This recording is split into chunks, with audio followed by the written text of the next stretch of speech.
या कंटिन्यूटी। सातत्य का मतलब क्या होता है? सतत। सातत्य का मतलब क्या होता है? सतत। और कंटिन्यूटी का भी अगर इंग्लिश में भी अगर देखेंगे, कंटिन्यूटी मीन्स क्या होता है? कंटिन्यूअस। अब यहाँ पर कंटिन्यूअस, अब यहाँ पर इसके नाम से आधी चीज़ें तो हमें एक बात क्लियर हो गई कि सातत्य मतलब एक सततता की बात की जा रही है, कंटिन्यूटी की बात की जा रही है, एक लगातार की बात की यहाँ पर बात की जा रही है। इस पर हम बाद में डिस्कशन करेंगे। सबसे पहले तो हम ये देखें कि ये जो सतत चैप्टर है कलन का पहला चैप्टर है। कलन का पहला चैप्टर है मीन्स हमें 12th क्लास में कलन पढ़ना है, जिसको कैलकुलस बोला जाता है। Calculus, calculus. अब कैलकुलस जो है इसके बाद में 12th क्लास के बाद में भी पढ़ना है हमें, और कैलकुलस का काफ़ी ज़्यादा डेवलपमेंट मिलेगा आपको कॉलेज लेवल पर। वहाँ पर एक बुक ही मिलेगी आपको, पूरी कैलकुलस की मिलेगी, और बल्कि कैलकुलस के पार्ट की भी अलग अलग एक बुक पढ़ना होगा आपको। तो कहने का मतलब मेरा यह है कि कैलकुलस बड़ा हमारे लाइफ में बड़ा इंपॉर्टेंस रोल रखेगा, खास करके जब हम मैथमेटिक्स से हमारा करियर बनाना चाह रहे हैं। तो कैलकुलस में हमें 12th क्लास में क्या पढ़ना है? 12th क्लास में सबसे पहले तो हम ये सातत्यता पढ़ेंगे, उसके बाद में अवकलनीयता पढ़ेंगे, फिर अवकलन पढ़ेंगे, अवकलन के बाद में समाकलन पढ़ेंगे, अवकलन के अनुप्रयोग, समाकलन और समाकलन के अनुप्रयोग, और इसके अलावा अवकल समीकरण। इस प्रकार से हमें ये पूरे कैलकुलस में पढ़ना है। कैलकुलस जो है या कलन है, ये टोटल लगभग 44 नंबर का एग्जाम में पूछा जाता है। जो फाइनल एग्जाम होगा उसमें लगभग 44 मार्क्स के इसके क्वेश्चन रहेंगे। कहने का मतलब 100 में से 44 मार्क्स बहुत ज़्यादा इंपॉर्टेंस रखता है ना, ठीक है ना। तो ये मान के चलिए कि लगभग जो मैथ्स है, आधा मैथ्स तो ये पूरा कैलकुलस ही है, जिसको कलन बोला जाएगा। अब कैलकुलस की ये फर्स्ट चैप्टर है, जिसको बोलेंगे हम सातत्य, और सातत्य के बाद में अवकलनीयता पढ़ेंगे, और उसके बाद में फिर हम अवकलन से स्टार्ट करेंगे और कंटिन्यू कलन कंप्लीट करेंगे। यहाँ पर अगर हम सातत्य की बात करेंगे तो वास्तव में सातत्य क्या होता है? बड़ा सिंपल है। सातत्य मीन्स सतत है, और सतत का मतलब हम डेली लाइफ में इसका यूज़ करते हैं। अगर हम लगातार चल रहे हैं तो बोलते हैं ना, हम घर में भी यूज़ करते हैं कि वो लगातार चल रहा है, वो लगातार काम कर रहा, कंटिन्यूअस काम कर रहा, बीच में कभी रेस्ट उसने नहीं लिया। या बोलते हैं कि वो 4 घंटे से सतत पढ़ रहा है। तो हम डेली लाइफ में भी इसका कई बार इस वर्डिंग का यूज़ करते हैं। एक बार मेरे साथ में एक घटना हुई, और उस घटना का सतत से बड़ा एक गहरा रिश्ता है, ठीक है ना। एक बार क्या हुआ कि मैं भोपाल से दिल्ली जाना चाह रहा था, और दिल्ली गया भी, ठीक है, जाना भी चाह रहा था और गया भी फिर मैं, है ना। और वो बाय ट्रेन गया मैं, और ट्रेन का रूट इस प्रकार से ऐसा कुछ रूट था, और मैं दिल्ली वहाँ पर पहुँच गया। बीच में कुछ स्टॉप आए, एक झांसी आया, और इसके बाद में एक आगरा आया। तो 2 स्टॉप बीच में यहाँ पर इस प्रकार से स्टॉप आए, और इस प्रकार से मैं भोपाल से निकला और एक ही ट्रेन में बैठ के दिल्ली पहुँच गया। जब दिल्ली पहुँचा तो उस टाइम में मेरे दोस्त से मुलाकात हुई, मैं दोस्त से मिलने के लिए गया था। तो मेरा दोस्त बोलता, अच्छा तुम कहाँ से आ रहे हो भाई? तो मैंने कहा भोपाल से आ रहा हूँ। तो बोले भोपाल से आ रहे हो तो तुम्हारी जो जर्नी है वो सतत थी कि असतत थी? तो मेरा बड़ा आश्चर्य हुआ। मैंने कहा ये तो लैंग्वेज यार पूरी मैथमेटिशियन है, सतत जो है हम मैथ्स में पढ़ते हैं, तुम्हारा तो मैथ्स बैकग्राउंड भी नहीं है। तो ये तो बताओ जरा कि सतत तुम बोलना क्या चाह रहे हो, क्या सतत या असतत की बात कर रहे हो? मुझे तब तक ये लग रहा था कि ये जो सातत्य है वो सातत्य केवल मैथमेटिकल वर्ड है, ठीक है ना। लेकिन उसने जब मुझसे बोला कि तुम्हारी जो जर्नी है वो सतत थी या असतत थी, इसका मतलब मुझे ये पता चला कि नहीं, इसका तो डेली लाइफ में भी बड़ा पॉपुलर नाम है ये। तो मैंने उससे पूछा कि मैंने कहा सतत और असतत का मतलब क्या है? तो उसने मुझे बताया कि सतत और असतत का मतलब, तो बोले आपकी ट्रेन भोपाल से दिल्ली आई, ठीक है। उसने सततता की बड़ी मज़ेदार मेरे को कहानी बताई। और दिल्ली आई, आपकी ट्रेन कहाँ रुकी? तो मैंने कहा एक तो झांसी रुकी थी और एक आगरा में रुकी थी। इसके बाद डायरेक्ट दिल्ली में पहुँच गया। तो उन्हें ये बोला कि ये जो झांसी स्टेशन है, झांसी पर आप किस ट्रेन में थे, एग्जैक्ट इसी पोजीशन पर आप किस ट्रेन में थे? तो मैंने कहा इस ट्रेन में था। अच्छा, झांसी के जस्ट पहले कहाँ पर थे आप? तो मैंने कहा उसी ट्रेन में था। और झांसी के जस्ट बाद में कहाँ पर थे? तो मैंने कहा उसी ट्रेन में था, मतलब झांसी के थोड़ा सा पहले और झांसी के थोड़े से बाद, यहाँ पर मैं इसके लेफ्ट हैंड साइड में और राइट हैंड साइड में, ये दोनों पोजीशन पर मैं कहाँ पर था, इसी एक ही ट्रेन में था। तो फिर तो उसने बोला कि ये क्या है, ये सतत हुआ, इस बिंदु पर ये सतत हुआ, इसका मतलब आप झांसी स्टेशन पर क्या थे, सतत थे। अच्छा, फिर उसने बोला कि आगरा में इस बिंदु पर जो आगरा स्टेशन है वहाँ पर आप कहाँ थे, तो मैंने कहा उसी ट्रेन में था। इसके जस्ट पहले कहाँ पर थे, मैंने कहा उसी ट्रेन में था। इसके जस्ट बाद में कहाँ थे, तो मैंने कहा उसी ट्रेन में था। तो बोले आप आगरा में भी सतत थे। भोपाल से जब ट्रेन सीधी झांसी उतरी तो यहाँ तक तो आप सतत आए, यहाँ पर रुकी तो यहाँ पर हो सकता था असतत थे, लेकिन आप उसी ट्रेन में थे, इसलिए इस बिंदु पर सतत हो गए या इस स्टेशन पर सतत हो गए। इसी प्रकार से आगरा में भी सतत थे और इसी प्रकार से आप दिल्ली पहुँच गए और आपकी जो ट्रेन थी वो सतत थी। अब जब मैंने कहा, मैं दूसरी बार गया, फिर मैंने उससे डिस्कशन किया कि अब बताओ मैं सतत हूँ या नहीं हूँ। देखना, मैं भोपाल से निकला, देखना एक यहाँ पर जो मैं एग्जाम्पल बता रहा हूँ ये बड़ा महत्वपूर्ण एग्जाम्पल है, पूरा का पूरा सतत इसी एक भोपाल से दिल्ली की जो जर्नी है इसी में पूरा सतत खत्म होने वाला है, ठीक है ना। तो यहाँ पर हम पूरा उसको प्रॉपर तरीके से समझ ले और यही कॉन्सेप्ट पूरा सतत के लिए बनने वाला है। यहाँ पर देखेंगे कि भोपाल से मेरी ट्रेन चली और झांसी पहुँच गई और झांसी के बाद में फिर ट्रेन चली आगरा पहुँच गई, आगरा के बाद में फिर ट्रेन चली और वो कहाँ, दिल्ली पहुँच गई। इस प्रकार से मैं दिल्ली पहुँच गया। अब यहाँ पर देखना, मैं भोपाल से निकला और वो ट्रेन कहाँ तक, झांसी तक ही थी और मैं झांसी के बाद में दूसरी ट्रेन में यहाँ पर क्या हुआ, दूसरी ट्रेन में बैठ गया। यहाँ पर देखना, यहाँ पर क्या किया मैंने, दूसरी ट्रेन में यहाँ पर बैठ गया और दूसरी ट्रेन आगरा तक थी और आगरा पर उतर के फिर मैं तीसरी ट्रेन में बैठ के यहाँ पर पहुँचा। अब मैंने अपने दोस्तों से बोला अब बताओ मैं सतत हूँ कि नहीं हूँ, सतत आया कि नहीं आया। देखना, मैं सतत तो आया हूँ, भोपाल से दिल्ली तो आया हूँ, उसी रूट से आया हूँ और उसी जगह से आया हूँ, लेकिन मैंने क्या किया, यहाँ पर झांसी पर पहुँचा, झांसी पर एक ट्रेन चेंज कर दी और ट्रेन चेंज की तो यहाँ पर क्या डिसकंटिन्यूस हुआ ना। यहाँ पर क्या हुआ, दोनों के बीच में क्या है, एक गैप आ गया, दोनों के बीच में कुछ अंतर आ गया, दोनों एक दूसरे से जुड़े नहीं है। अच्छा, यहाँ पर जब आगरा गया तो आगरा में अलग ट्रेन में बैठा था और ये 3 नंबर प्लेटफार्म पर आई और ये 5 नंबर प्लेटफार्म पर आई ट्रेन। तो यहाँ पर क्या हो गया, 3 और 5 प्लेटफार्म के बीच में क्या हो गया, गैप हो गया। या तो हम बोल सकते कि एक ट्रेन में से उतर के मैं दूसरी ट्रेन में बैठा तो वहाँ पर क्या हो गया, एक गैप आ गया। तो यहाँ पर क्या, इस बिंदु पर पर्टिकुलर इस बिंदु पर सतत नहीं हुआ। क्लियर। अच्छा, अब यहाँ पर देखना, मैं क्या हुआ, भोपाल से दिल्ली गया, एक ही ट्रेन से गया, ठीक है, कंटिन्यूअस ट्रेन थी, पूरी कंटिन्यूअस ट्रेन थी, लेकिन बीच में क्या हुआ कि 1 घंटे का उसने झांसी पर स्टॉप लिया, ट्रेन ने 1 घंटे का झांसी पर स्टॉप लिया। अब मैं क्या हुआ, यहाँ से यहाँ तक आया और यहाँ पर झांसी पर 1 घंटे का ब्रेक हुआ तो मैं क्या, यहाँ पर लंच वगैरह करने के लिए निकल गया और फिर 1 घंटे बाद फिर और जर्नी अपनी स्टार्ट की।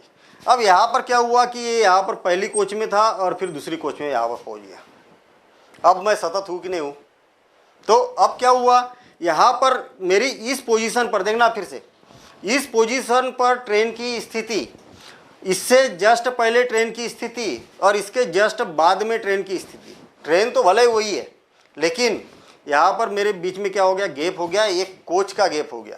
तो इस पर्टिकुलर बिंदु पर यहाँ पर ये सतत हुआ क्या, सतत नहीं हुआ। क्यों, क्योंकि दोनों के बीच में क्या हो गया, एक ब्रेक हो गया। मैं यहाँ पर अलग कोच में बैठा था, यहाँ से यहाँ पर फिर अलग कोच में बैठ गया, तो ये भी क्या हो गया, डिसकंटिन्यूअस हो गया। ओवरऑल इतनी स्टोरी देखने के बाद हमें ये बात समझ में आई है कि अगर हम किसी फलन का अगर ग्राफ बनाते हैं और ग्राफ पूरा बनाने में अगर हमें पेन उठाने की ज़रूरत न पड़े, देखना मैंने ग्राफ को यहाँ से बनाना शुरू किया और यहाँ तक ग्राफ बना दिया और मुझे पेन उठाने की ज़रूरत न पड़े तो वो क्या होगा, सतत होगा। अगर मैंने ये ग्राफ बनाया और उसके बाद में इस प्रकार से पेन उठाने की ज़रूरत पड़ी, बीच में क्या हो गया, कट हो गया, तो हम इसको क्या बोलेंगे, डिसकंटिन्यूअस बोलेंगे या असतत बोला जाएगा। ओवरऑल इतनी कहानी लिखने के बाद में हमें इसकी परिभाषा समझ में आती है कि इसकी परिभाषा क्या बनेगी और इसी स्टोरी के आधार पर हम यहाँ पर इसकी परिभाषा देंगे और एक्चुअल क्वेश्चन कैसे सॉल्व करना है उसके बारे में अभी हम डिस्कशन करेंगे। बिल्कुल सिंपल है, बड़े आसानी से क्वेश्चन बनने वाले हैं इसके। और कई बच्चे बोलते हैं कि सर सारी बातें समझ में आती है कलन में, बस ये सातत्यता वाली बात समझ में नहीं आती। बाकी हम डिफ्रेंशिएशन भी कर लेते हैं, इंटीग्रेशन भी कर लेते हैं, सातत्यता हमें परेशान करता है। तो यहाँ पर क्या है, परेशानी वाला कोई कॉन्सेप्ट नहीं है, सारी परेशानी है यहाँ पर दूर होने वाली है। हम क्या अभी इसकी डेफिनेशन लिखेंगे, डेफिनेशन के बाद में वास्तव में सातत्यता गणितीय रूप में कैसे होता है और उसकी प्रॉब्लम को कैसे सॉल्व करते हैं, तो उस प्रॉब्लम को सॉल्व करेंगे और वहाँ पर देखेंगे कि इस प्रॉब्लम को किस किस प्रकार से सॉल्व किया जा सकता है। यहाँ पर हमें टोटल एनसीईआरटी में नेक्स्ट एक्सरसाइज आने वाली है और उसमें टोटल 34 क्वेश्चन है, 34 बड़ी एक्सरसाइज है, ठीक है ना। तो 34 क्वेश्चन को हम दो पार्ट में करेंगे, 1 से 16 तक और दूसरा पार्ट रहेगा 17 से 34। कहने का मतलब हम अभी पहले बेसिक कॉन्सेप्ट समझेंगे और उस आधार पर 16 क्वेश्चन को सॉल्व करेंगे। फिर उसके बाद में ये क्वेश्चन सॉल्व करने के बाद में फिर और बेसिक कॉन्सेप्ट, कुछ एडवांस टाइप का बेसिक कॉन्सेप्ट समझेंगे, उस आधार पर हम ये वाले क्वेश्चन को सॉल्व करेंगे। इस प्रकार से एनसीईआरटी के सारी प्रॉब्लम को सॉल्व करेंगे। आप बेसिक कॉन्सेप्ट देखिए, इसका बेस देखने के बाद में सारे क्वेश्चन देखिए। सारे क्वेश्चन देखने में क्या फ़ायदा होगा कि हर एक क्वेश्चन कुछ न कुछ चेंज रहेगा और वहाँ पर आपको पता चलेगा कि ऐसे क्वेश्चन में, ऐसी स्थिति में कैसे सातत्यता की जाँच की जाती है। इसके बाद ये पूरी एक्सरसाइज पढ़ने के बाद में फिर हम एडिशनल क्वेश्चन देखेंगे, ठीक है ना। एनसीईआरटी के कुछ बाहर के भी क्वेश्चन देखेंगे। तो सबसे पहले तो हम यहाँ पर परिभाषा पर डिस्कशन करते हैं कि इसकी वास्तव में परिभाषा क्या होगी।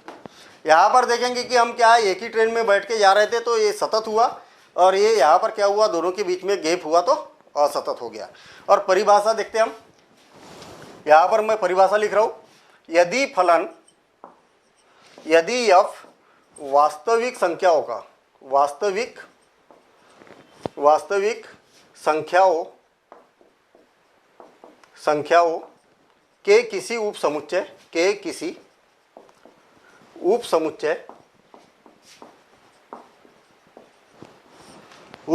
में परिभाषित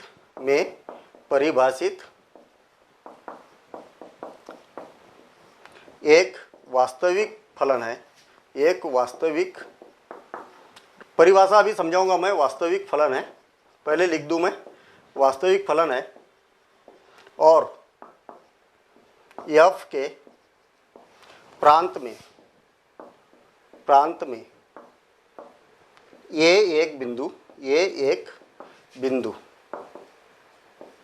है, तब f बिंदु ए का सतत कहलाएगा, सतत कहलाता है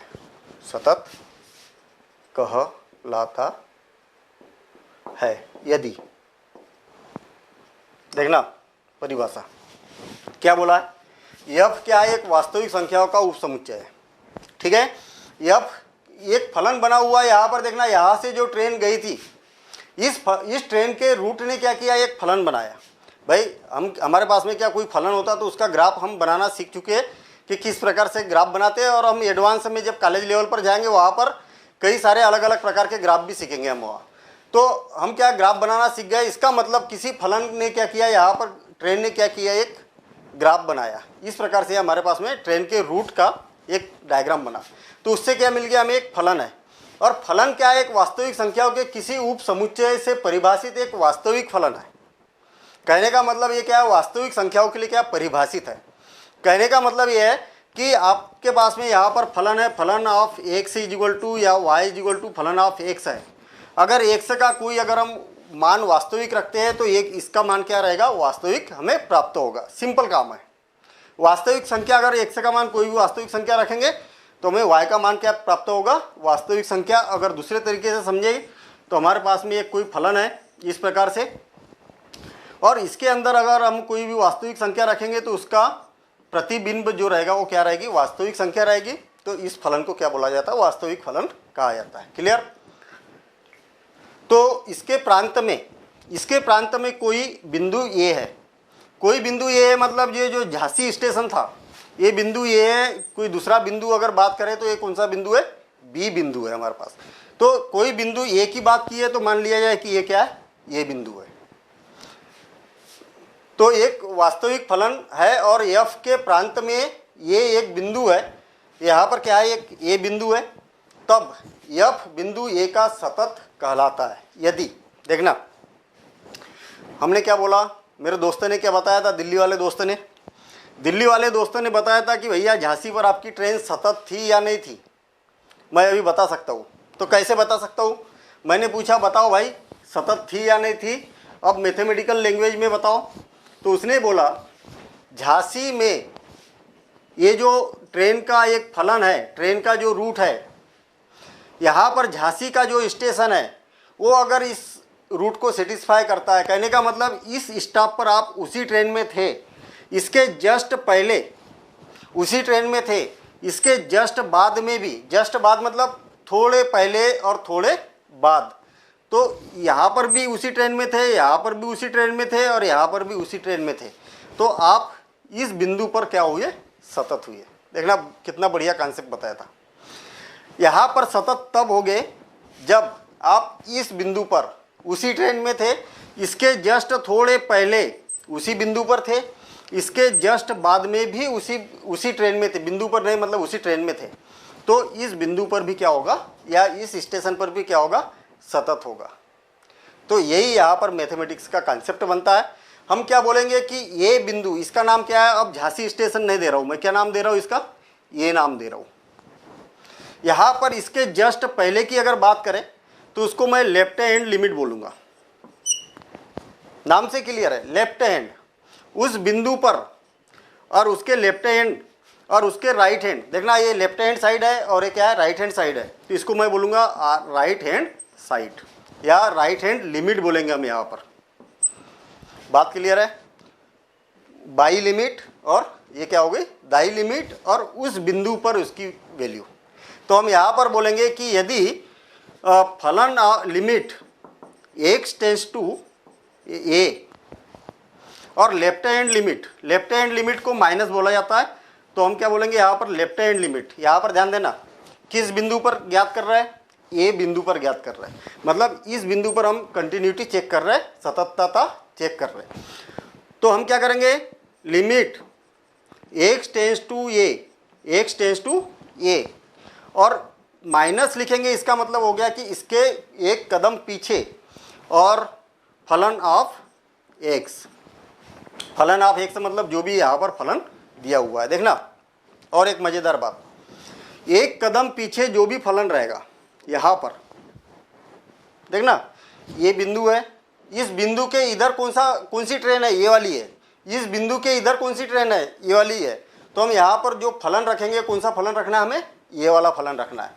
तो हम यहाँ पर बोलेंगे function of x is equal to limit x tends to a plus function of x, दोनों का मान क्या होना चाहिए, बराबर होना चाहिए, और इसके साथ साथ में उस बिंदु पर भी मान क्या होना चाहिए, बराबर होना चाहिए।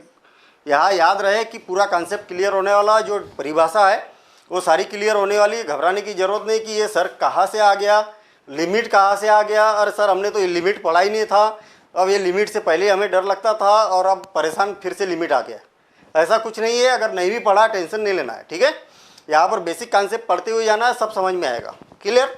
अच्छा, अब यहाँ पर अगर हम देखेंगे इसको दूसरे तरीके से भी हम इसको बोल सकते हैं, या तो फिर इसको हम बोल सकते हैं कि लिमिट h टेंस टू 0 फलन of a minus H is equal to limit x tends to a, क्या हो गई इसकी मीनिंग मैं समझाऊंगा अभी, function of a plus H और is equal to function of a। तो अभी ज़्यादा कन्फ्यूज नहीं होना है, बिल्कुल आसान काम है, अभी हम समझते हैं इसको। देखना फिर से और एक बार, मेरे दोस्तों ने ये बोला था, दिल्ली वाले ने, कि इस बिंदु पर मान किस ट्रेन में थे, इस ट्रेन में था, उस बिंदु पर, इसके जस्ट लेफ्ट में कौन सी ट्रेन में बैठे थे आप। लेफ्ट का मतलब होता है कि x कहाँ से, a से लेफ्ट में, इसलिए मैंने x टेंस टू a लिखा है, और a के लेफ्ट में इसलिए मैंने माइनस लगाया, ये याद रखना। जब भी अब पूरे एक्सरसाइज में, पूरे चैप्टर में ये माइनस दिखेगा ना, तो यहाँ से लेफ्ट में, और इसको बोला जाता है लेफ्ट हैंड लिमिट, ठीक है, और फंक्शन ऑफ x। लेकिन लेफ्ट में हो सकता है कि यहाँ पर ट्रेन अलग थी और यहाँ पर ट्रेन अलग है, ये इंपॉर्टेंट बात, ठीक है। तो लेफ्ट हैंड लिमिट इधर इधर जो भी लिमिट रहेगी या जो भी ट्रेन रहेगी उस हम यहाँ पर लिखना है। कहने का मतलब यहाँ पर जो भी फलन रहेगा उस फलन को यहाँ पर लिखना है, बस यहाँ पर गलती करके आते हैं बच्चे, ठीक है, ये सबसे इंपॉर्टेंट है, ठीक है। अच्छा, उसके बाद यहाँ से एक कदम उधर राइट हैंड, तो राइट हैंड में कौन सा फलन है, F2 है, तो यहाँ पर क्या लेना है हमें, मैं प्लस लिखूंगा और यहाँ पर F2 लेंगे, मतलब इधर वाले फलन को यहाँ अलग फलन है, यहाँ अलग फलन है, यहाँ अलग फलन है। कहने का मतलब यहाँ ट्रेन अलग है, यहाँ ट्रेन अलग है, यहाँ ट्रेन अलग है। तो हम जब लेफ्ट हैंड करेंगे तो इस ट्रेन के लिए चेक करेंगे, राइट हैंड करेंगे तो इस ट्रेन के लिए करना है, और उस बिंदु पर देखना है तो उस बिंदु पर किस ट्रेन में था ये भी हमें चेक करना है। अब यहाँ पर देखना, सेम एग्जाम्पल से हम यहाँ पर इसको समझते हैं।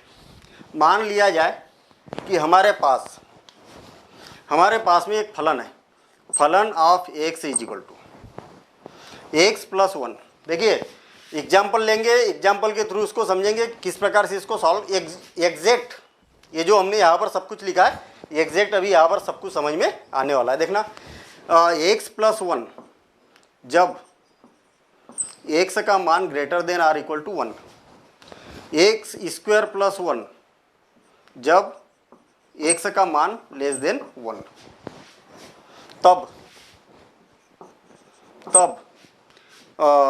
x इज इक्वल टू 1 पर सातत्य की जांच कीजिए। देखना जांच कीजिए, क्वेश्चन बन गया। इस टाइप के ही क्वेश्चन हमें सॉल्व करना है। अगर ये यहाँ पर बेसिक में ये क्वेश्चन समझ गया, मतलब ये मान के चलो कि आपको पूरा सातत्य आ गया, और नहीं भी आया समझ में टेंशन नहीं लेना है, सारे क्वेश्चन करेंगे, सारे क्वेश्चन देखना है, कहीं ना कहीं आपको नई नई चीज़ें सीखने को मिलेगी। हर क्वेश्चन में लगभग प्रोसेस एक जैसी है, ठीक है। मैं यहाँ पर अगर इसको ट्रेन के हिसाब से अगर बनाऊँ तो देखना, सबसे पहला काम रफ डायग्राम बनाओ इसका, रफ, और रफ डायग्राम रफ पर ही बनाना है ना, फेर में मत लेना उसको, केवल समझने के लिए कि यहाँ पर बोलना क्या जा रहा है, कौन से ट्रेन की बात कर रहा है, कौन सी इसकी बात कर रहा है, फलन की बात कर रहा है। सातत्य की जांच कहाँ पर करना है, x इज इक्वल टू 1 पर, तो मैं क्या करता हूँ यहाँ पर x इज इक्वल टू 1 बना देता हूँ, ठीक है, रफ डायग्राम। जब x का मान, पहले छोटा वाला ढूंढना है हमें, जब x का मान इस 1 से छोटा है तो छोटे को इस साइड लिखना, ठीक, और बड़े को लिखना है इस साइड। डायग्राम से पूरा काम होने वाला है अभी, ठीक है। हम क्या करेंगे, इधर मैंने एक ट्रेन बना दी, ट्रेन का रूट, और दूसरा रूट बना दिया मैंने इस साइड में, ऐसा। जब x का मान 1 से छोटा है तब फलन कौन है, एक्स स्क्वायर प्लस 1 है। देखना एक्स स्क्वायर प्लस 1, ये क्या है, फलन of y(f1) x is equal to X plus 1। इस डायग्राम पर ध्यान देना, खास करके ये क्या है, लेफ्ट हैंड लिमिट है, लेफ्ट हैंड लिमिट है ना, इसके लेफ्ट हैंड में, और छोटा रहेगा उसी को लिखना है। देखना यहाँ पर क्या बोला, x का मान 1 से छोटा है तो उसको लेफ्ट हैंड में लिखना है, x का मान 1 से बड़ा है तब f2x का मान कितना है, x प्लस 1 है, उसको उस साइड लिखना है। अब क्वेश्चन को सॉल्व करना चालू करते हैं।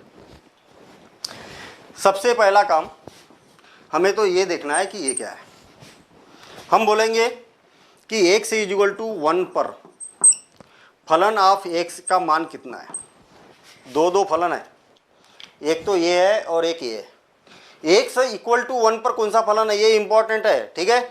x इज इक्वल टू 1 पर कौन सा फलन है, यहाँ पर क्या ग्रेटर देन भी है और इक्वल भी है, ठीक है ना। x is greater than or equal to 1, तो इक्वल टू 1 पर कौन सा फलन है, ये वाला है। तो यहाँ पर फलन, बस जहाँ पर गलती करते वही बता रहा हूँ मैं बच्चे, x प्लस 1। कई लोग क्या है, ये यहाँ पर ये समझ में नहीं आता, सर ये x प्लस 1 ही क्यों लिखा, x स्क्वायर प्लस 1 क्यों नहीं लिखा, कभी इसको लिखते हो कभी इसको लिखते हो, ठीक है। तो ऐसा कुछ भी नहीं है, किसको कब लिखना है, जो x के इक्वल जिस बिंदु पर हमें मान ज्ञात करना है तो उसके उस कंडीशन को देखो कि x बराबर से 1 कहाँ पर है, यहाँ तो नहीं है ना, तो वो वाला फलन लिखना है यहाँ पर। फिर फलन ऑफ 1 इज इक्वल टू क्या हो जाएगा, जहाँ जहाँ x है वहाँ पर 1 रखना है, देखिए ना 1 पर निकालना है, इसलिए तो 1 प्लस 1 इज इक्वल टू कितना हो गया, 2 हो गया। ठीक, एक काम हो गया, मतलब इतने का मान हमने ज्ञात कर लिया। अब लेफ्ट हैंड लिमिट, और लेफ्ट हैंड लिमिट लिखना जरूरी नहीं है, कई लोग ऐसा लिखते हैं लेफ्ट हैंड लिमिट के लिए, और इसके लिए हम सॉल्व कर रहे हैं। लिख भी दिया तो कोई दिक्कत नहीं, नहीं भी लिखा तो कोई दिक्कत नहीं। ये जो ऊपर माइनस लगाते हैं उसका मतलब होता है लेफ्ट हैंड लिमिट, और ऊपर प्लस लगाते हैं उसका मतलब होता है राइट हैंड लिमिट। देखना, आप लेफ्ट हैंड लिमिट लिख रहा हूँ, मैंने लिख रहा हूँ उसको, तथा लिमिट x टेंस टू 1, कौन है, किस पर निकाल रहा है, 1 पर, इसलिए x टेंस टू 1 लिखा है, और इसके ऊपर माइनस लगा है, इसका मतलब इस पर मान ज्ञात कर लिया हमने। अब इसके लेफ्ट हैंड साइड में देखेंगे, फिर राइट हैंड साइड में देखेंगे। इसके इधर देख रहा हूं मैं, minus function of x is equal to limit x tends to 1, minus है, माइनस का मतलब इधर, माइनस का मतलब एक्चुअल माइनस नहीं है, वो केवल माइनस का इंडिकेटर है कि लेफ्ट हैंड है बस। लेफ्ट हैंड के लिए फलन कौन है, x स्क्वायर प्लस 1। यहाँ देखो, चाहे यहाँ देखो, देखना x का मान जब 1 से छोटा है तब फलन कौन है, इतना है। यहाँ देखो, चाहे वो ट्रेन वाले रूट पर देखो, तो x स्क्वायर प्लस 1, फलन कौन है, x स्क्वायर प्लस 1। ठीक, माइनस लिखना बंद। जैसे ही आपने x का मान यहाँ पर रखा ना, यहाँ पर माइनस मत लिखना। माइनस इसलिए लिख रहे थे क्योंकि इससे ये पता चले कि हमें ये वाला फलन लेना है जब x का मान 1 से छोटा है, तो ये वाला लिखना था इसलिए। अब ये बात क्लियर हो गई कि यहाँ पर ये वाला ही क्यों लिखा, ये क्यों नहीं लिखा, क्यों, क्योंकि हम लेफ्ट हैंड के लिए कर रहे हैं और लेफ्ट हैंड के लिए फलन ये है, इसलिए हमने इसको लिखा। जहाँ जहाँ x है वहाँ पर 1 रखेंगे तो क्या हो जाएगा, 1 square plus 1 is equal to कितना हो गया, 2 हो गया। पुनः right hand limit, limit x tends to 1 और प्लस, राइट हैंड लिमिट मतलब प्लस, और function of x is equal to limit x tends to 1। Right hand मतलब उधर वाला, इधर किस ट्रेन में बैठा है, तो इस ट्रेन में बैठा है, x प्लस 1 में बैठा है। या तो दूसरे तरीके से यहाँ पर भी देख सकते हैं हम, x का मान, प्लस का मतलब बड़ा, प्लस का मतलब बड़ा, x का मान 1 से जब बड़ा है तब फलन कौन है, x प्लस 1। तो यहाँ पर x प्लस 1 लिखेंगे, ये वाला नहीं लिखेंगे। बड़े के लिए कर रहे हैं ना हम, प्लस है ना, ऐसा भी समझ सकते, प्लस है तो x का मान उस बिंदु से बड़ा, और इज इक्वल टू जहाँ जहाँ x है वहाँ पर 1 रखेंगे, तो 1 प्लस 1, और कितना हो गया, 2। बिल्कुल सिंपल काम है। हमने क्या किया, ये इसका मान ज्ञात किया। अतः हम यहाँ बोलेंगे, अतः लास्ट में क्या करना है, अतः limit x tends to a 1 minus function of x is equal to limit x tends to 1 plus function of x और is equal to function of 1।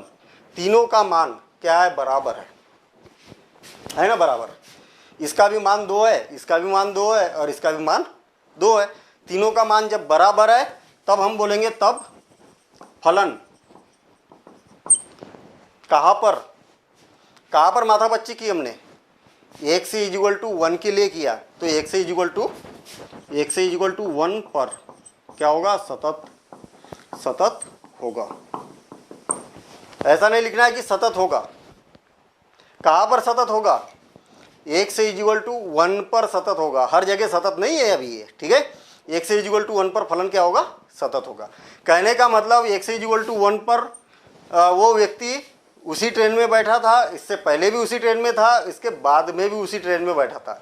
लेकिन यहाँ पर तो ट्रेनों के नाम अलग अलग दिखाई दे रहे हैं, वो अलग अलग दिख रहे हैं। आपने देखा होगा एक ट्रेन के 2-2 3-3 नाम होते हैं, ठीक है ना।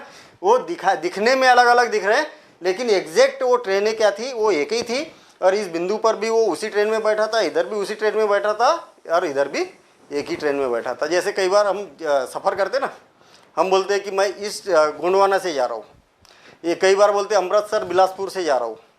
दोनों एक ही ट्रेन है, एक बोलता है मैं गोंडवाना से आया हूँ, दूसरा बोलता मैं बिलासपुर अमृतसर से आया हूँ या अमृतसर बिलासपुर से आया हूँ।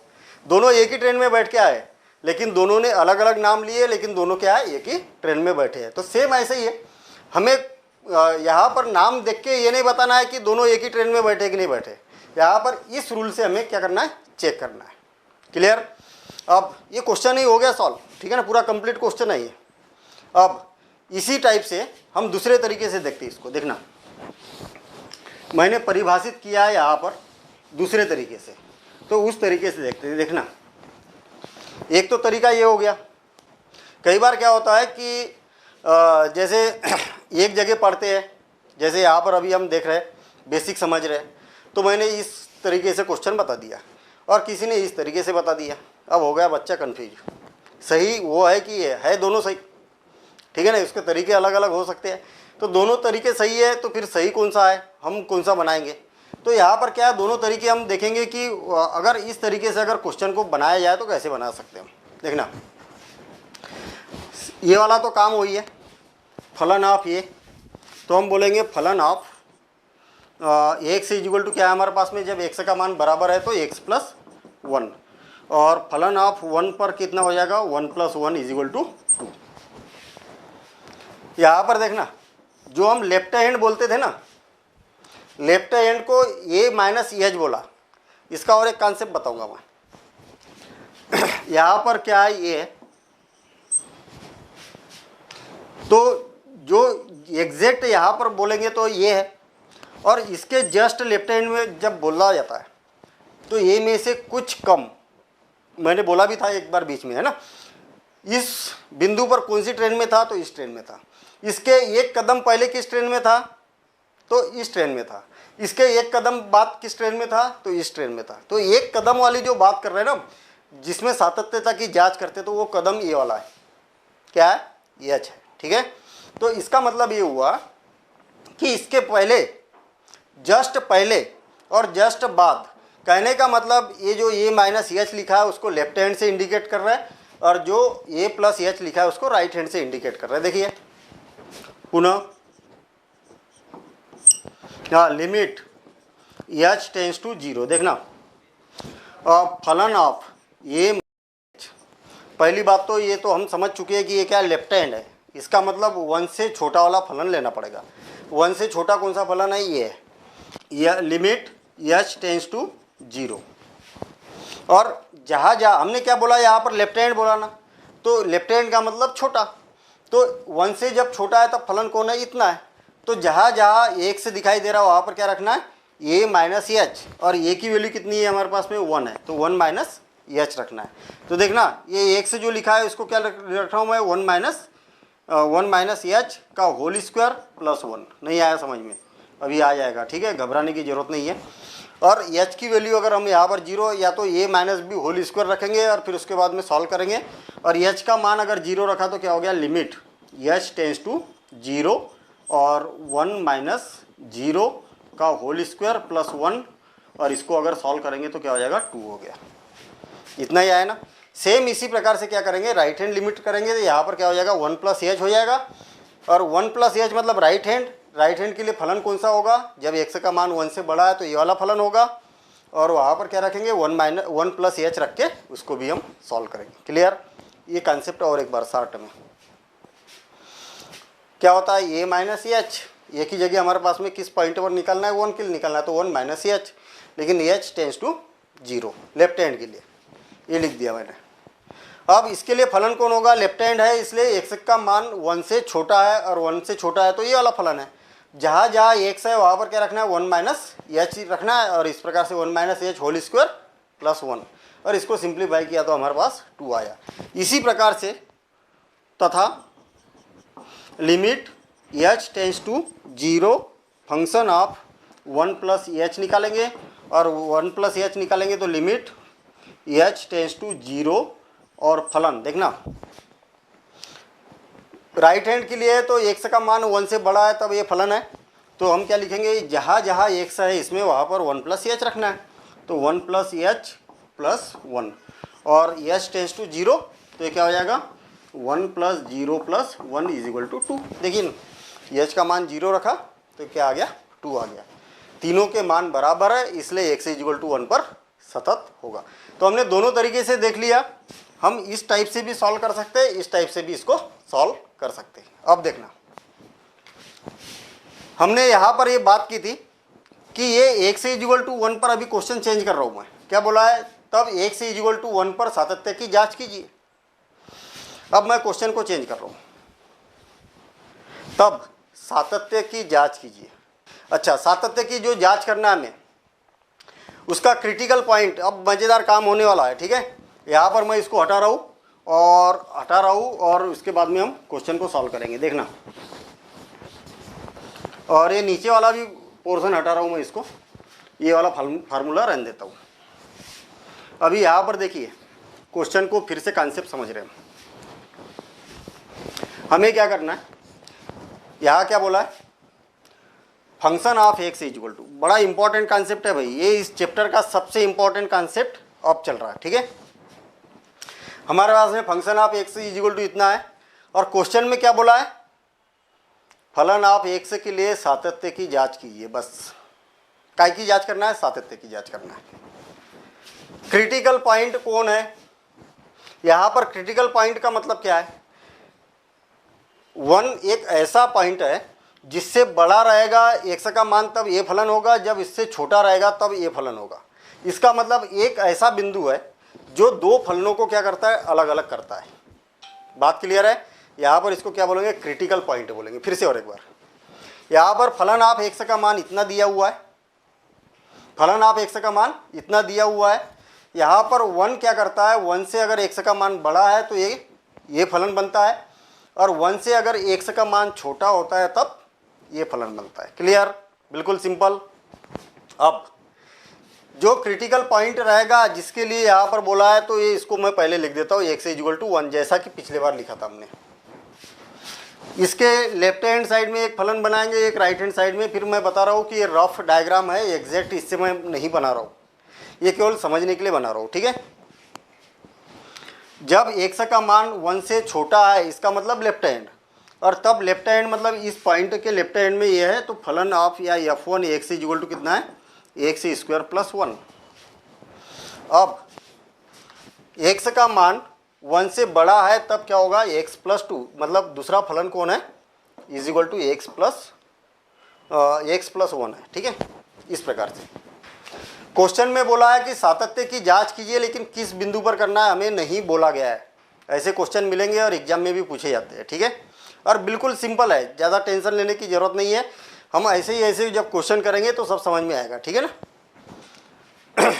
फिर से सबसे पहला काम सातत्यता की जांच करना। इसका मतलब जांच करना है, मतलब ये जो ट्रेन चल रही थी यहाँ से यहाँ से यहाँ से यहाँ से यहाँ से पूरी शुरू से लेके अंत तक, ये ट्रेन सतत है या नहीं है, ये चेक करना है। अभी जो क्वेश्चन किया था हमने, क्या क्या किया था, केवल इस बिंदु पर देखा था कि इसके पहले और इसके बाद में तीनों बराबर है, इसका मतलब सतत है। अब हमें चेक करना है कि शुरू से लेके अंत तक, भोपाल से दिल्ली तक जो ट्रेन है वो सतत थी या नहीं थी, ये चेक करना है। क्लियर। अब देखना,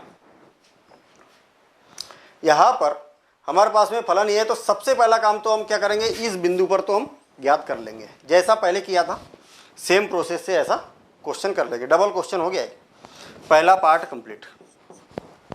ठीक, हमने क्या किया, एक्स इज इक्वल टू 1 पर चेक कर लिया और वहाँ पर क्या है, सतत है। अब दूसरा पार्ट देखना, एक्स इज इक्वल टू सी, और सी का मान छोटा है 1 से। इंपॉर्टेंट बात, बिल्कुल सिंपल।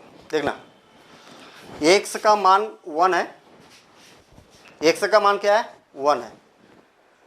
इधर के लिए हम सतत चेक कर रहे हैं, किसके लिए, इसके लिए चेक कर रहे हैं। बस ये वाला कॉन्सेप्ट समझ लिया, पूरा चैप्टर क्लियर हो गया आपका। ठीक है, इसके लिए चेक कर रहे हैं, बस इस पर कंसंट्रेट रखो। इधर के लिए चेक कर रहे हैं हम। इधर फलन का नाम क्या है, एक्स स्क्वायर प्लस 1, तो इधर से कोई लेना देना नहीं है। अब इसके इधर के लिए चेक कर रहे हैं। हमने क्या बोला, एक्स इज इक्वल टू 1 पर ये सतत है, हमने तो ये बोल दिया, लेकिन इसके इधर 1 से छोटा होगा ना, और इसके इधर क्या होगा, 1 से बड़ा होगा। सिंपल है, इधर लेफ्ट हैंड है, उधर राइट हैंड है, इधर छोटा है, उधर बड़ा है, तो ऐसा सिंपल काम है। अब हमने क्या बोला कि यहाँ पर कोई भी वास्तविक संख्या है, भाई यहाँ पर सतत है या नहीं है, यहाँ पर सतत है या नहीं है, यहाँ है या नहीं है, यहाँ है या, कितने बिंदु है यहाँ पर, अनंत बिंदु है। तो कितने बिंदुओं के लिए ज्ञात करेंगे, -1, -2, -3, -4, अनंत बिंदु है, सबके लिए तो कभी चेक ही नहीं कर पाएंगे। तो हम क्या मान लेते हैं कि यहाँ पर सी क्या है, एक वास्तविक संख्या है। यहाँ पर c क्या है, एक वास्तविक संख्या है और उसके लिए हम इधर चेक कर रहे हैं। तो हमने क्या किया, x की जगह c मान लिया और c का मान जो है वो क्या है, 1 से छोटा है। ठीक, अब देखना अभी यहाँ पर टाइम लग रहा, बाकी जब क्वेश्चन करेंगे फटाफट हो गए। क्यों? क्योंकि हमें सब कॉन्सेप्ट क्लियर रहेगा, क्वेश्चन फटाफट इसके होने वाले, सब समझ में आएंगे। ठीक है, फलन आप हम क्या करेंगे यहाँ पर, function of x is equal to क्या होगा, ये इंपॉर्टेंट, x का मान 1 से छोटा है ना भाई, ये तो दोनों बराबर है। x का मान 1 से छोटा है, x का मान 1 से छोटा है, तब फलन कौन है, x स्क्वायर प्लस 1। देखना x स्क्वायर प्लस 1। तो c के लिए चेक कर रहे हैं ना, क्योंकि 1 से छोटे के लिए चेक कर रहे हैं, मतलब किसके लिए चेक कर रहे हैं, c के लिए। तो जहाँ x है वहाँ पर क्या रखो, c रखो, ये रख दिया मैंने c, और इज इक्वल टू, और c रखेंगे, और c रखेंगे तो क्या हो जाएगा, c स्क्वायर प्लस 1। तो फंक्शन ऑफ c का मान इतना मिल गया हमें। ठीक, अब पुनः limit x tends to c और फंक्शन ऑफ x, ये तो बड़ी अजीब सी बात हो गई। लेफ्ट हैंड और राइट हैंड कहाँ गया भैया, लेफ्ट हैंड राइट हैंड तो है ही नहीं। ठीक है, लेफ्ट हैंड राइट हैंड नहीं है, हम क्या कर रहे हैं, 1 से छोटे के लिए यहाँ पर कोई पॉइंट ऐसा है क्या, क्रिटिकल पॉइंट, कोई पॉइंट नहीं है, क्रिटिकल पॉइंट है ही नहीं इसमें। हम तो c के लिए ज्ञात कर रहे हैं ना, वो ऐसा ज्वाइंट जब होता है कि इधर अलग फलन और इधर अलग फलन, तब के लिए हम क्रिटिकल पॉइंट ले सकते हैं, और वैसे भी इधर भी ले सकते हैं, मैं अभी बाद में बताऊंगा। लेकिन ये बिल्कुल सिंपल तरीका है, इसके इधर के लिए सॉल्व कर रहे हैं। तो limit x tends to c function of x, इसके इधर के लिए फलन कौन है, छोटे के लिए फलन कौन है, यही है। तो ये क्या हो जाएगा, limit x tends to c और फंक्शन ऑफ x का मान कितना है, x स्क्वायर प्लस 1, और हम c का मान रख देंगे तो क्या हो जाएगा, c स्क्वायर प्लस 1, हो गया काम। ठीक, अब हम ये देखेंगे कि फलन ऑफ अतः फलन ऑफ c का मान और limit x tends to c function of x, अगर ये दोनों बराबर है तो सतत होगा। किसके लिए, किसी बिंदु के लिए नहीं, ये सभी वास्तविक संख्याओं के लिए। अब देखना, हमने यहाँ पर बता दिया था सतत है, यहाँ से ये बता दिया ये भी क्या है, सतत है। अब तीसरा पार्ट, और तीसरे पार्ट में क्या कर रहे हैं हम, x is equal to c का मान लेस देन किया था अभी, अब ग्रेटर देन 1। ठीक, वही काम कर रहा है, फिर से और एक बार समझ लेना। ग्रेटर देन 1 मतलब इधर का रोल खत्म, अब इधर का रोल चालू। ठीक है, ग्रेटर देन 1 से ग्रेटर देन, इसका मतलब एक से बड़ा इधर का। तो क्या हो जाएगा, फलन of x is equal to क्या होगा, जब बड़ा है, x बड़ा है किससे, 1 से, जब x बड़ा है 1 से, तब फलन का मान कितना है, x plus 1 is equal to, जहाँ जहाँ x है वहाँ पर क्या रखो, c रखो, तो इज इक्वल टू क्या हो जाएगा, c प्लस 1। तो ये आ गया फलन ऑफ c का मान। अब पुनः limit x tends to c और फलन of x is equal to क्या होगा, क्या होगा, फलन ऑफ x का मान कितना है, इधर के लिए कितना है, x प्लस 1, या तो दूसरे तरीके से बोल दो कि x का मान क्या है, 1 से बड़ा है, तब फलन क्या है, इतना ही तो है। तो ये क्या हो जाएगा, लिमिट x टेंस टू और x प्लस 1, और जहाँ जहाँ x है वहाँ पर c रख दो, तो c प्लस 1। देखिए इसका भी मान और इसका भी मान क्या है, बराबर है। तो हम बोलेंगे अतः फलन of c is equal to limit x tends to c function of x, दोनों क्या है, बराबर है। अतः हम ये बोलेंगे कि यह c ग्रेटर देन या x ग्रेटर देन 1 के लिए भी सतत होगा। हमने पहले बता दिया कि ये इस बिंदु पर सतत है, फिर बता दिया कि इधर सतत है, फिर बता दिया इधर सतत है। तो ओवरऑल फिर समरी लिखेंगे हम सबसे लास्ट में, पहले भी सतत था, इधर भी सतत था, इधर भी सतत था। अतः फलन क्या है, सभी वास्तविक संख्याओं के लिए सतत होगा, क्योंकि यहाँ भी है, यहाँ भी है, यहाँ भी है। अब क्वेश्चन, आपको यहाँ पर क्या है, केवल एक क्रिटिकल पॉइंट मिला है। क्वेश्चन में हमें 2 क्रिटिकल पॉइंट मिल सकते हैं, और आपको ये बोला जा सकता कि इस बिंदु पर सततता की जांच करो, इसके लिए जांच करो, और पूरे फलन के लिए करो। कैसे करेंगे, पहले इस बिंदु पर करेंगे, इधर के लिए फल चेक करेंगे, इधर के लिए चेक करेंगे, तीनों का मान बराबर जैसा पहले किया था वैसे ही। इस बिंदु के लिए करेंगे, इधर के लिए करेंगे, इधर के लिए करेंगे, पहले जैसा किया था वैसे ही। अब इससे छोटे के लिए करेंगे, इसका मतलब यहाँ से लेफ्ट हैंड का फलन लेंगे और सेम इस टाइप से यहाँ पर करेंगे। इसके राइट हैंड का फलन लेंगे, सेम इसी टाइप से यहाँ करेंगे। इसके राइट हैंड का फलन लेंगे, जैसा यहाँ पर किया था वैसे ही काम करेंगे और हम बता देंगे कि ये क्या है, सातत्य रखता है। तो इस फलन के लिए सभी वास्तविक संख्याओं के लिए सतत है, ये हम यहाँ पर बता सकते। अब यहाँ पर हम ये देखेंगे कि जब इसके जब क्वेश्चन सॉल्व करेंगे, हम एक्सरसाइज अभी सॉल्व करेंगे ना, और एक्सरसाइज जब सॉल्व करेंगे तो वहाँ पर कुछ प्रॉब्लम हमें आ सकती है। और क्या प्रॉब्लम आ सकती है, वही कॉमन सी चीज़, पुराना बेस हमारा ठीक नहीं है ना। जैसा मैंने शुरू में बताया था कि सर हमने तो लिमिट पढ़ा ही नहीं है, अब कैसे समझ में आएगा।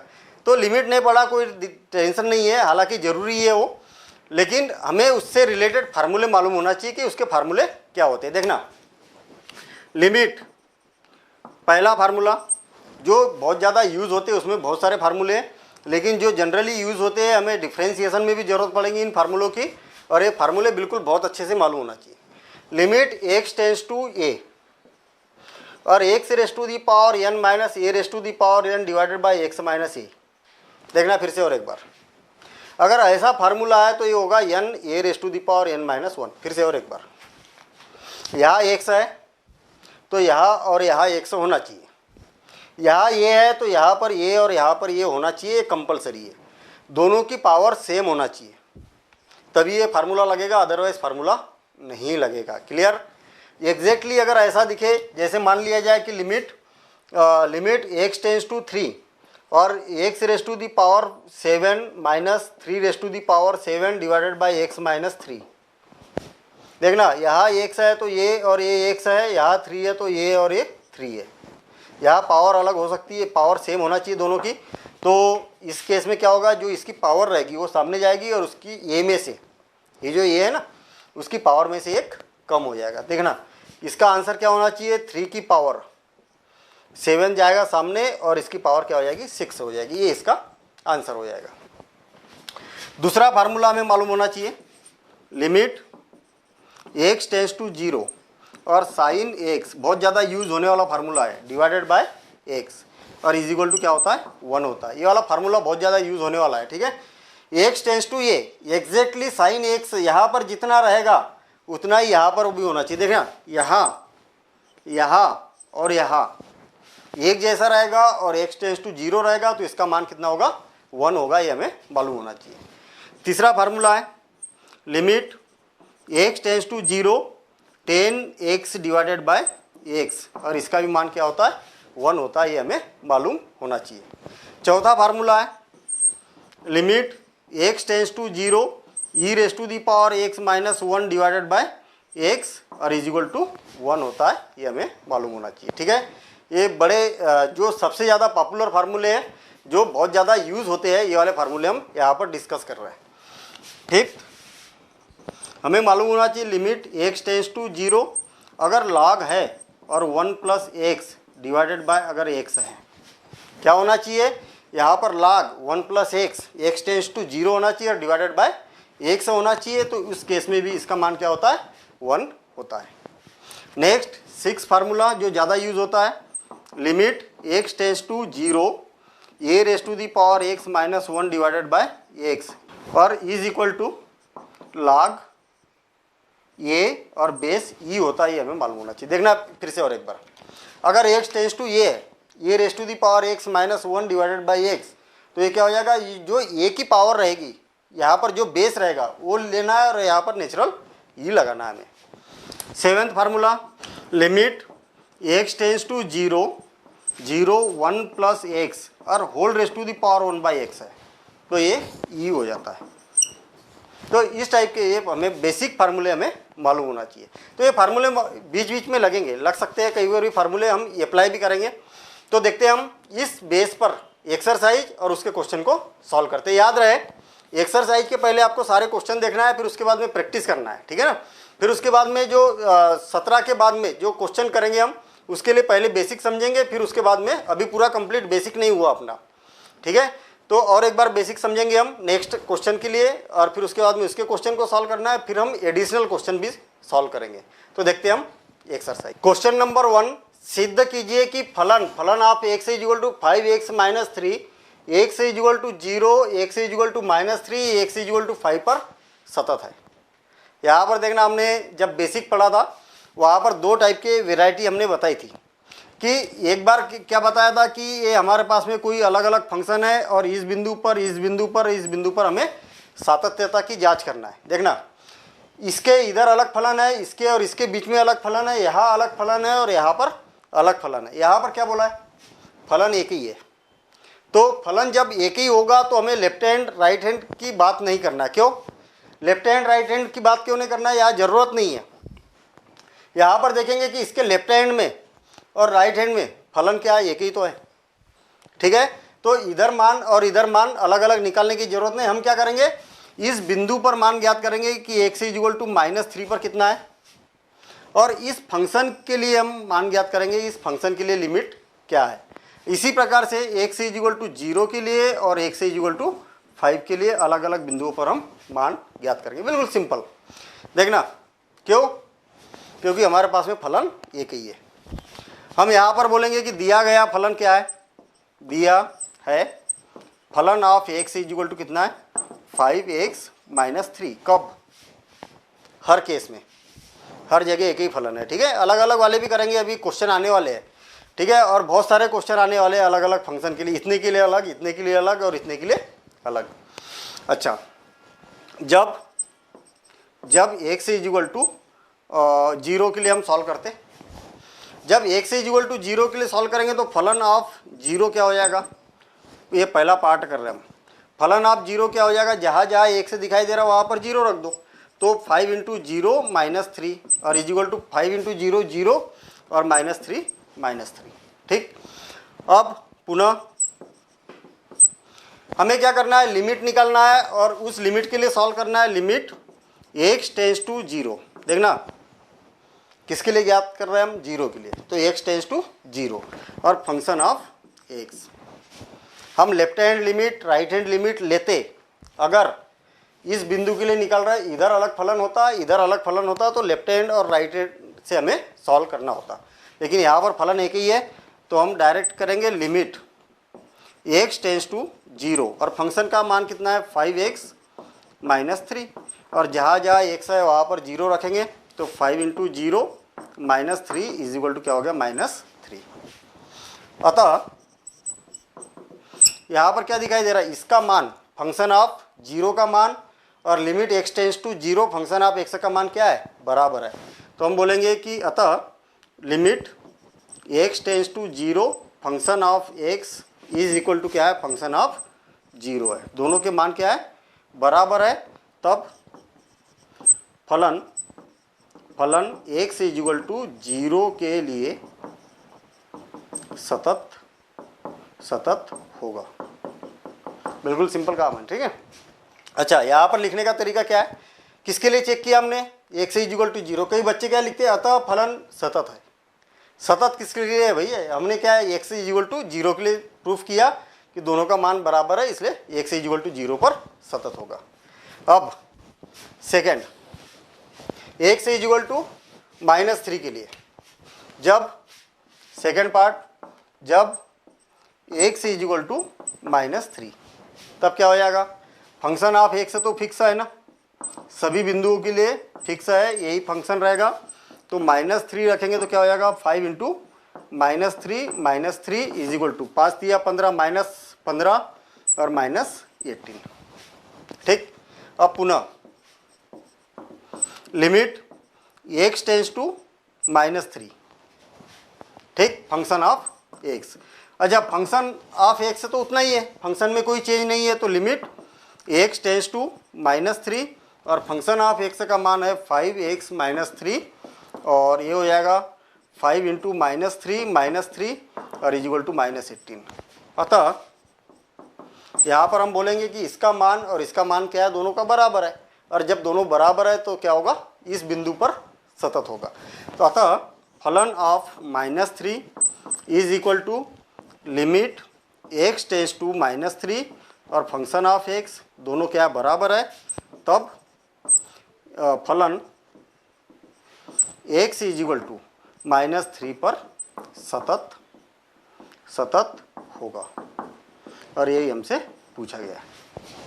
थर्ड पार्ट क्या बोला है, एक्स इज इक्वल टू 5 के लिए। तो हम क्या करते हैं, एक्स इज इक्वल टू 5 के लिए सॉल्व करेंगे तो यहाँ पर 5 हो जाएगा, यहाँ 5 रखेंगे तो क्या हो जाएगा, यहाँ मैंने 5 रखा तो 25 और -3, तो 25 में से 3 माइनस करेंगे तो कितना हो गया 22। अब यहाँ पर क्या हो जाएगा, x टेंस टू 5 और यहाँ पर भी वैल्यू रखेंगे हम 5, तो ये क्या हो जाएगा 25 में से 3 माइनस करेंगे तो 22, और दोनों का मान क्या है, ये 5 के लिए और ये 5 के लिए, दोनों का मान क्या है बराबर है, इसलिए क्या हो जाएगा x इज इक्वल टू 5 पर सतत होगा। तो बिल्कुल सिंपल कॉन्सेप्ट था। देखते हैं हम नेक्स्ट क्वेश्चन, क्वेश्चन नंबर 2। और इज इक्वल टू 5 इंटू 5, जहाँ जहाँ x है वहाँ पर 5 रखा और -3, तो कितना हो गया 25 -3 इज इक्वल टू 22। ठीक है, इसका मतलब क्या है कि इसका मान और इसका मान क्या है बराबर है। हम यहाँ पर लिखेंगे लास्ट में, अतः क्या होगा फंक्शन ऑफ क्या 5 के लिए कर रहे थे ना, तो 5 इज इक्वल टू क्या हो जाएगा, लिमिट x टेंस टू 5 और फंक्शन ऑफ 5, और दोनों के मान कितने हैं 22। अतः फलन क्या है, फलन x इज इक्वल टू 5 पर सतत होगा। बिल्कुल सिंपल। हमें क्या करना है, फलन ऑफ x का मान दिया है, 0 पर बोला है तो फलन जहाँ जहाँ x दिखाई दे रहा है वहाँ पर 0 रखना है और उसका मान ज्ञात करना है। उसके बाद में limit x tends to function of x formula. ठीक है, हमें क्या करना है, यहाँ पर फलन जैसे कि वैसे जहाँ जहाँ x दिखा है वहाँ पर लिमिट रखना है, उसकी वैल्यू क्या है इक्वल है, और इक्वल जब भी रहेगा इसका मान और इसका मान बराबर है तो सतत है, बराबर नहीं रहेगा तो सतत नहीं होगा। तो इस बेस पर देखते हैं हम नेक्स्ट क्वेश्चन, क्वेश्चन नंबर 2।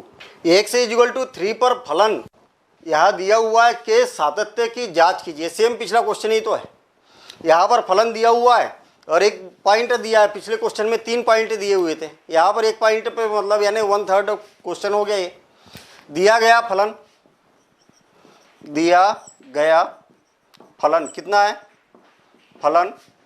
फलन of x is equal to कितना है 2x स्क्वायर -1 हमें ये दिया हुआ है।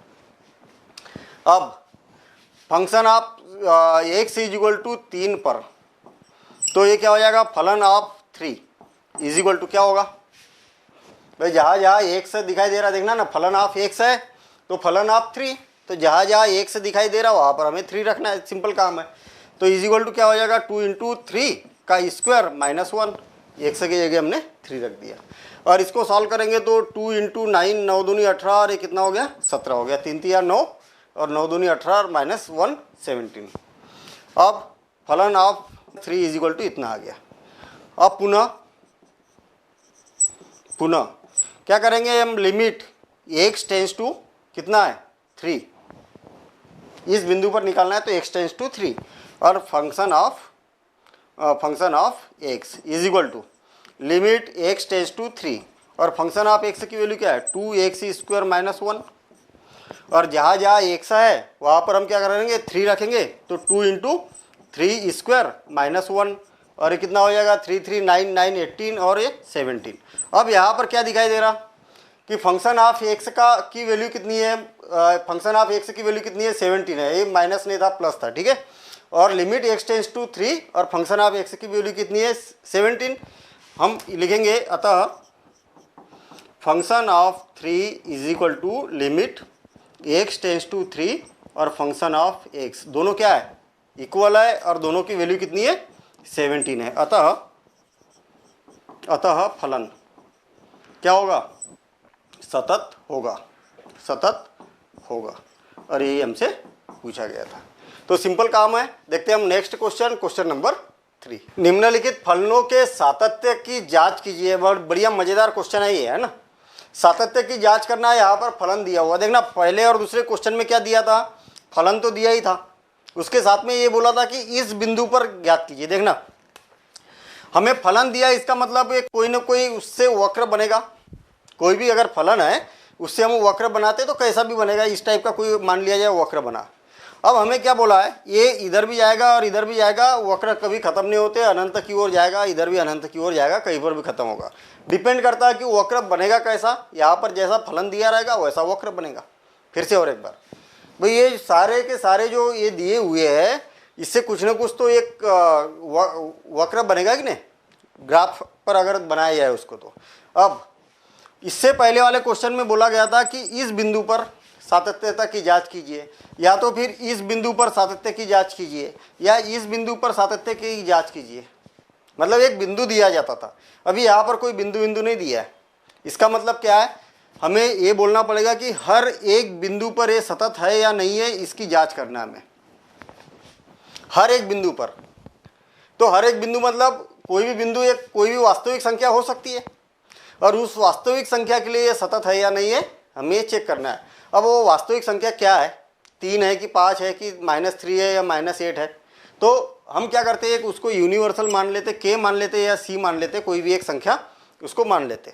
तो हम यहाँ पर बोलेंगे कि दिया गया फलन, पहला पार्ट हम सॉल्व कर रहे हैं, दिया गया फलन। ठीक है ना, ये बात क्लियर हो गई ना। इससे पहले हमें बिंदु दिए जाते थे कि इस बिंदु पर सतत है या नहीं है। यहाँ कोई बिंदु नहीं दिया है, यहाँ पर बोला है कि कहीं पर भी ये सतत है या नहीं है। ठीक है, ये अनंत तक जाएगा तो अनंत तक वो सतत है या नहीं है, यहाँ पर ये पूछा है। तो दिया गया फलन क्या है, दिया गया फलन of x is equal to क्या है, x - 5 है। हम यहाँ पर मान लेते हैं कि माना क्या है, k वास्तविक संख्या, कोई वास्तविक संख्या है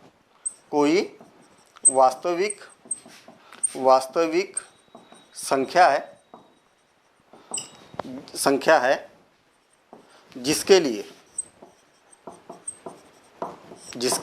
लिए मतलब कोई भी एक वास्तविक संख्या मान लेते हैं हम, k मान लेते, k का मान कुछ भी हो सकता है। ठीक है, कोई भी एक वास्तविक संख्या हो सकती है। तो फंक्शन ऑफ k का मान कितना हो जाएगा, k - 5 हो जाएगा। k ले लो या c ले लो, उससे कोई फर्क नहीं है। पुनः लिमिट x टेंस टू, देखना पहले जो पॉइंट दिया जाता था उसको लिखते थे, अब हमने k ले लिया तो k को लिखना पड़ेगा। Function of x is equal to limit x tends to k, और फंक्शन ऑफ x का मान कितना है, x - 5 इज इक्वल टू, जहाँ जहाँ x है वहाँ पर क्या रखना है, हमें k रखना है, तो k - 5। तो अतः यहाँ पर देखिए फंक्शन ऑफ k का मान और limit x tends to k, function of x का मान क्या है, दोनों का मान बराबर है। अतः function of k is equal to limit x tends to k, function of k, ये क्या है, दोनों के मान बराबर है, k - 5 है। अतः फलन फंक्शन ऑफ x प्रत्येक वास्तविक संख्या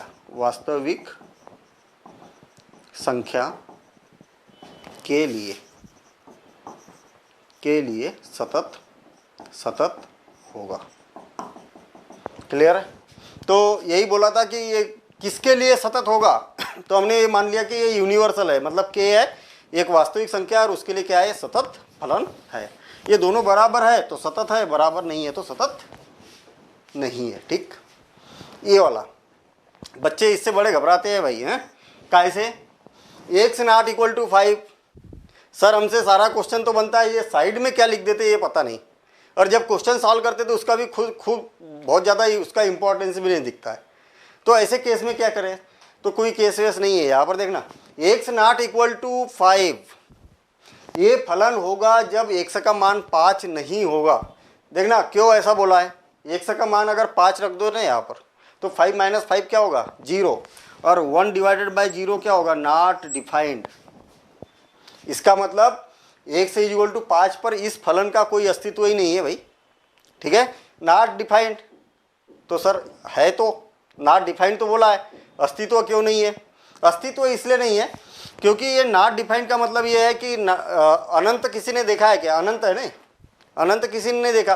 तो हम ये गैस कर सकते हैं क्या कि अनंत मतलब इतना मान है, नहीं कर सकते, इसलिए इसको बोला जाता है इसका इस फलन का अस्तित्व नहीं है। अच्छा, ये कंडीशन इसलिए दी है कि भैया ये इस फलन का अस्तित्व है तब सतत हमें चेक करना है। x इक्वल टू 5 पर नहीं के लिए, है ना। तो हम यहाँ पर मान लेते कि माना वास्तविक संख्या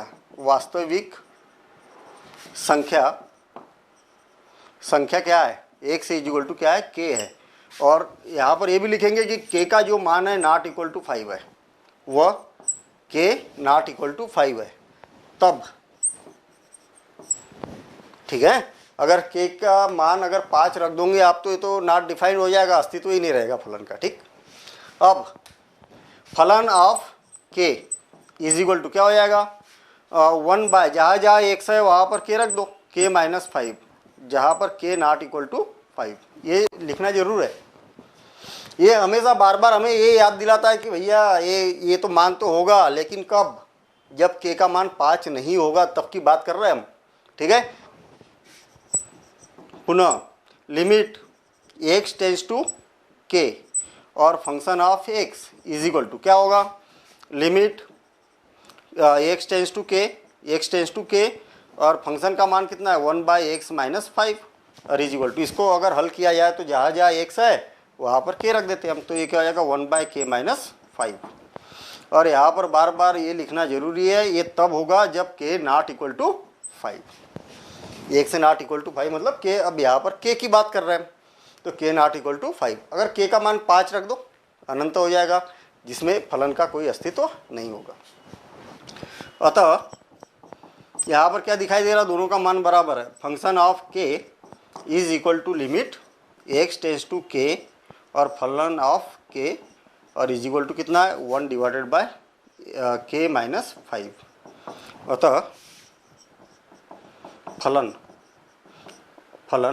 ऑफ x, ठीक है, ये क्या होगा, सतत होगा, ठीक। अच्छा, यहाँ पर क्या क्वेश्चन की वैरायटी चेंज हो रही है, ये याद रखना, ठीक है ना। यहाँ पर हम जब क्वेश्चन कर रहे हैं तो हर क्वेश्चन में कुछ ना कुछ अब चेंजेस मिलेंगे, इस चेंजेस को देखना है आपको। इससे पहले पॉइंट दिए जाते थे, यहाँ पर पॉइंट नहीं दिया और यहाँ पर और एक कंडीशन दे दी, ठीक है। और भी आगे हमें क्वेश्चन मिलते जाएंगे, क्वेश्चन में जो चेंजेस है, इसलिए आपको क्वेश्चन सारे देखना है। हम सारे क्वेश्चन सॉल्व करेंगे प्लस एडिशनल क्वेश्चन भी करेंगे, एक्स्ट्रा क्वेश्चन भी करेंगे, बुक के बाहर के भी क्वेश्चन करेंगे जो आपको और प्रैक्टिस कराएगा। तो देखते हैं हम नेक्स्ट क्वेश्चन। निम्नलिखित फलनों के सातत्य की जांच कीजिए।